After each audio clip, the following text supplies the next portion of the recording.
একটা ইন্টারেস্টিং চরিত্রের গল্প বলি, সে আমার পাড়ার কাছেই থাকতো। তার নাম হচ্ছে ডিউক।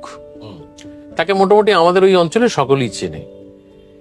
ডিউক চাকরি করতো একটা ফটকিরির কোম্পানিতে। কোনোদিন শুনেছো রাহুল কেউ ফটকিরি কোম্পানিতে চাকরি করে? কোম্পানি এটাই জানতে না। আজকালকার দিনে হয়তো অনেকে জানে না ফটকিরিটা কি। ফটকিরি হচ্ছে অ্যালার্ম, যেটা দাড়ি কামানোর পরে এরকম ভাবে ঘষে অ্যান্টিসেপ্টিক। আমার ছোটবেলায় লোভ লাগতো মিস্ত্রি ভেবে। হ্যাঁ। তো সেই কোম্পানিতেও চাকরি করতো। যে কোনো কারণে চাকরিটা চলে গেছে। ক্ষয়িষ্ণু বনেদি একটা বাড়ি, 3 তলা বিশাল বাড়ি, দাদু ঠাকুরদার তৈরি। আজকে ওদের আর কোনো টাকা পয়সা নেই। ওই যেটুকু জমানো ছিল সেটা দিয়ে ওর বাবা চালায় সংসারটা। ডিউকের চাকরি গেছে। ডিউক হচ্ছে রেকর্ড 78 RPM এবং ক্যাসেটের কালেক্টর।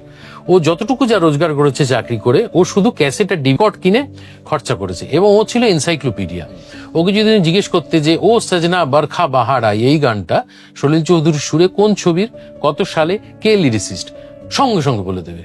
1 সেকেন্ড অপেক্ষা করবে না। কিন্তু পাড়ায় ওকে পাগল বলে অভিহিত করা হতো। পাগল কারণ ও ঘুরে ঘুরে বেড়ায় পাগলার মতো, যাকে থেকে রাস্তায় ধরে গান শোনায়।